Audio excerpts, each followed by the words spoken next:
Halo semuanya, perkenalkan nama saya Rahma dari Universitas Insan Cipta Indonesia Batch 5, Prodi Psikologi. Dalam video ini saya ingin membahas tentang gangguan smatoform dari perspektif 4 teori psikologi utama, pendekatan psikoanalisa, behavioristik, kognitif, dan humanistik. Gangguan somatoform adalah kondisi mental di mana seseorang mengalami gejala fisik yang tidak dapat dijelaskan oleh kondisi medis apapun. Namun, gejala tersebut nyata dan menyebabkan gangguan fungsi sehari-hari. Contoh kasus, seseorang mengalami nyeri dada kronis dan sering keluar masuk ke rumah sakit. Namun, hasil pemeriksaan medis selalu normal. Psikoanalisis. Menurut Sigmund Freud, gejala smatoform muncul akibat konflik bawah sadar yang tidak terselesaikan. Kekuatan menjelaskan akar psikodinamis dari gejala. Kelemahan sulit dibuktikan secara empiris dan memerlukan waktu terapi yang panjang. Pendekatan behavioristik.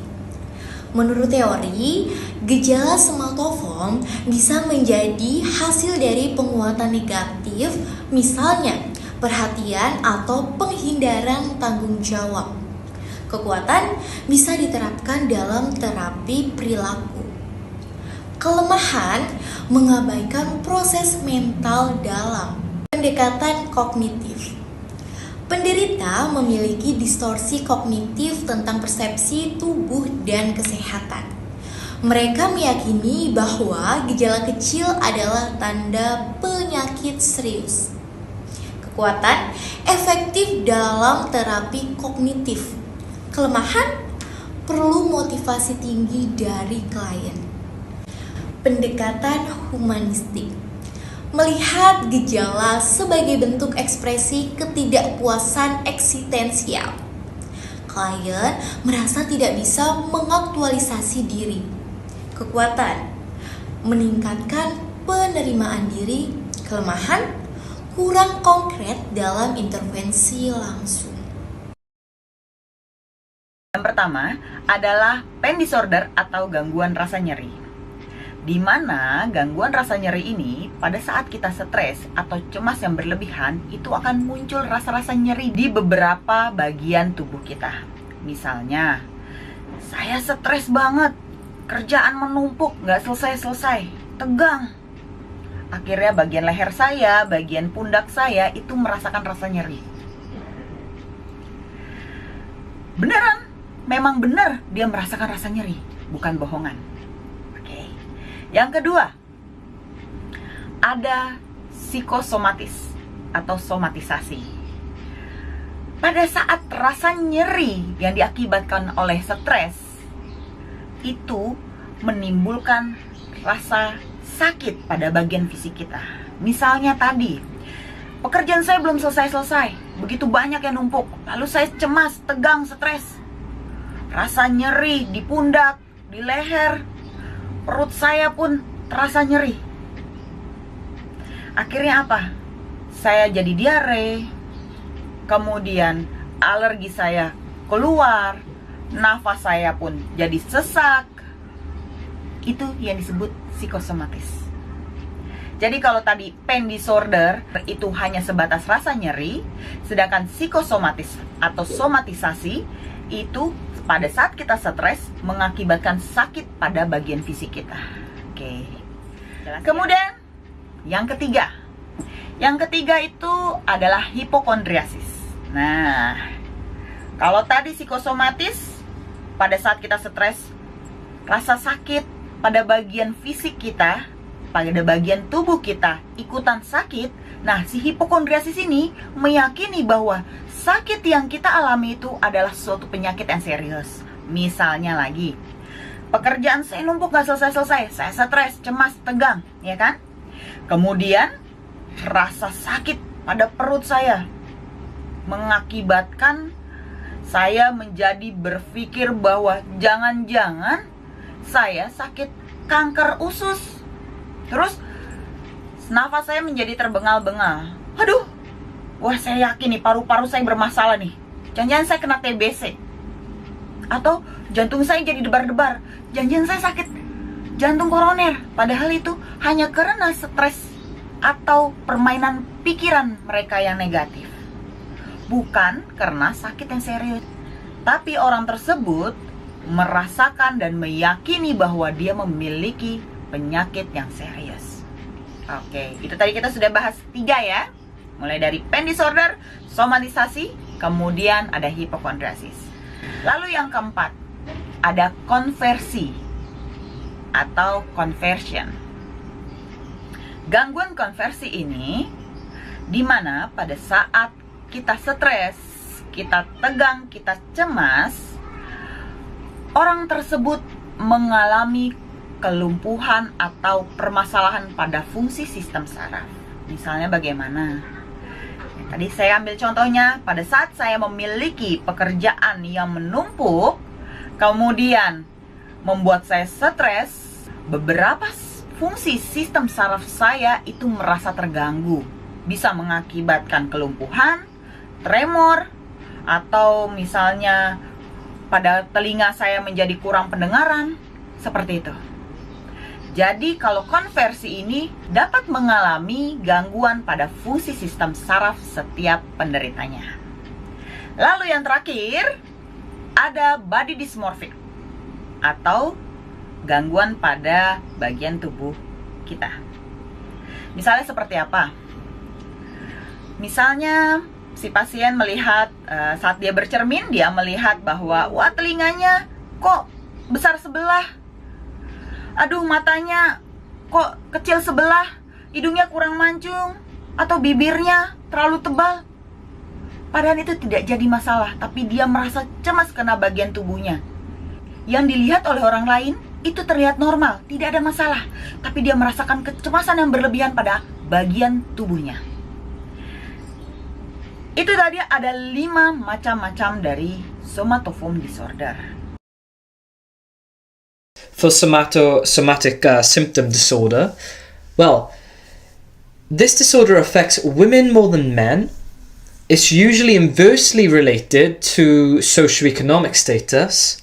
It usually begins by the age of 30. Data suggests that there may be a genetic linkage to somatic symptom disorder.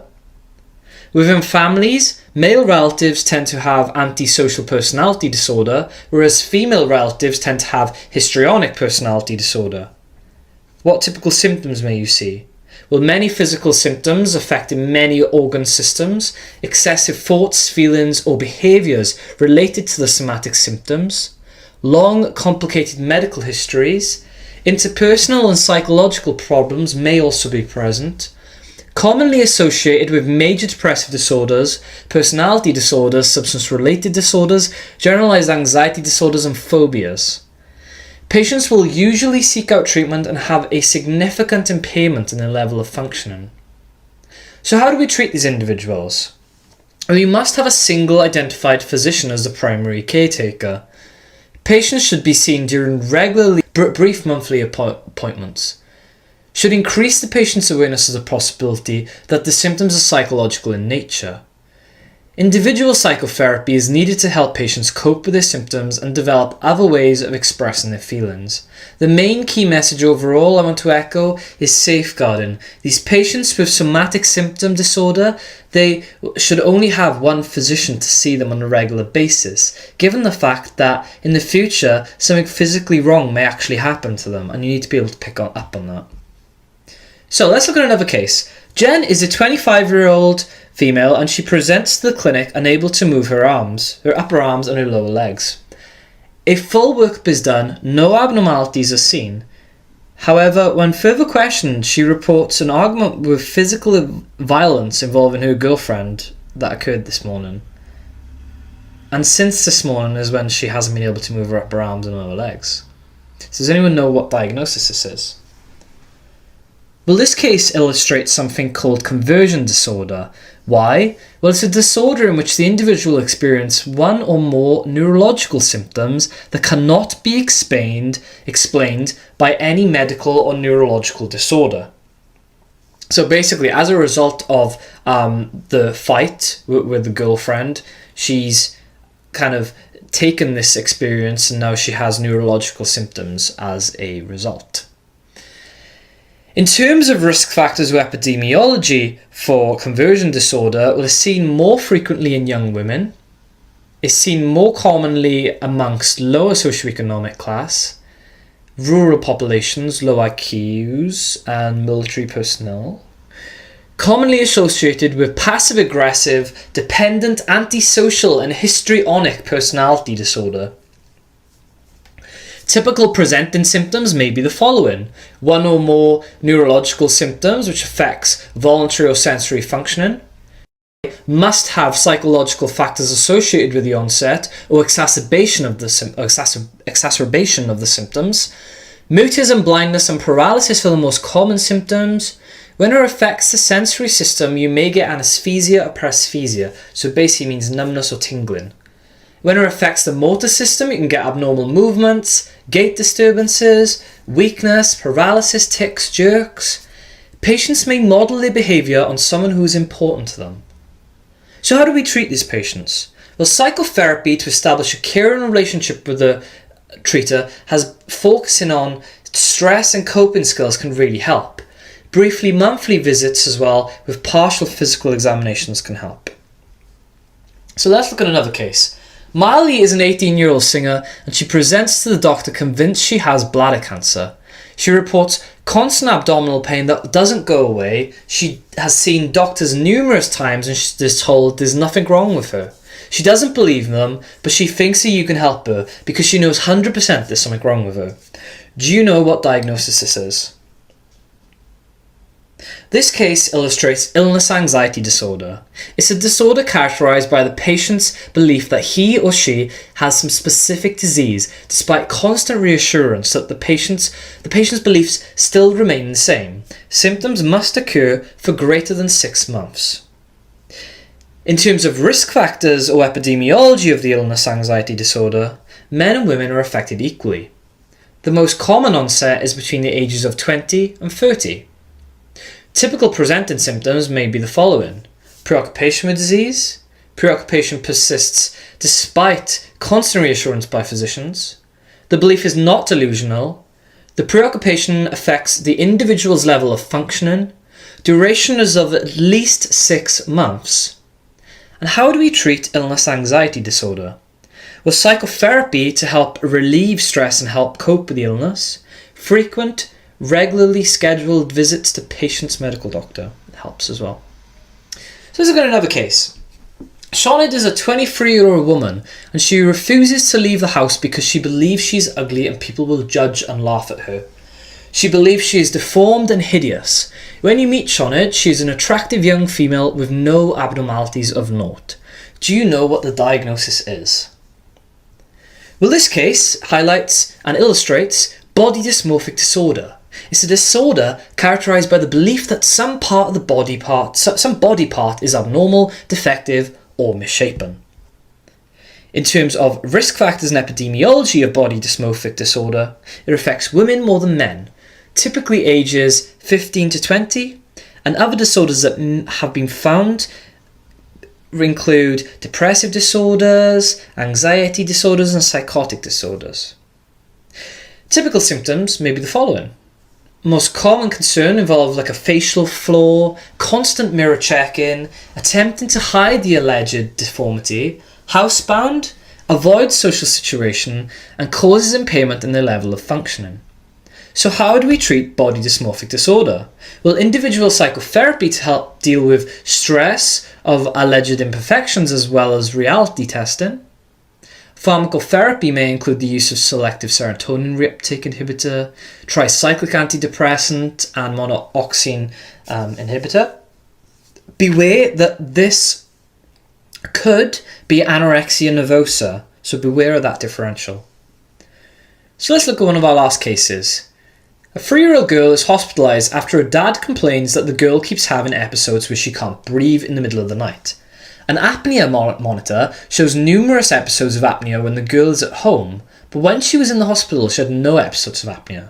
However, shortly after the dad visits, the girl has numerous episodes recorded on her monitor. Does anyone know the diagnosis of this? This case illustrates factitious disorder.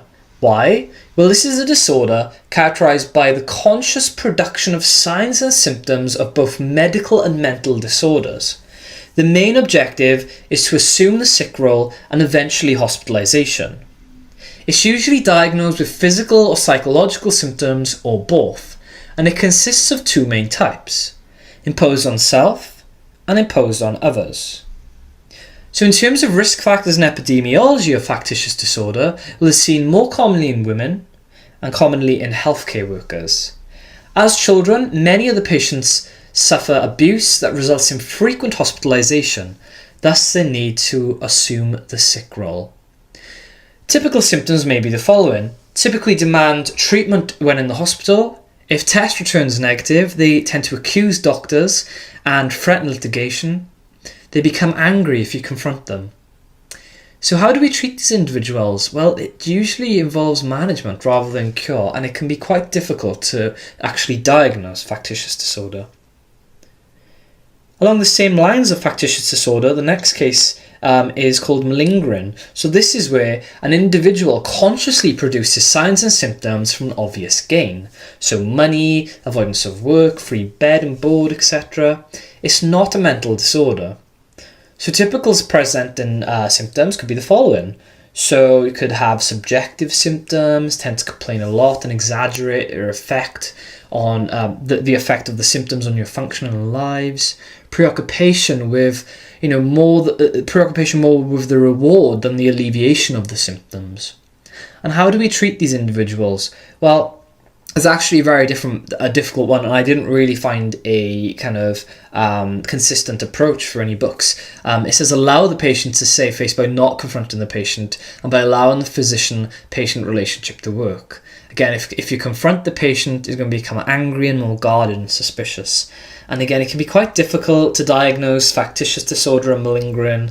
That's a bit of a difficulty really with that one. So that's the end of the lecture. I hope you found the smatoform lecture interesting, and I hope it was helpful. And if you have any questions, please let me know. Thank you very much.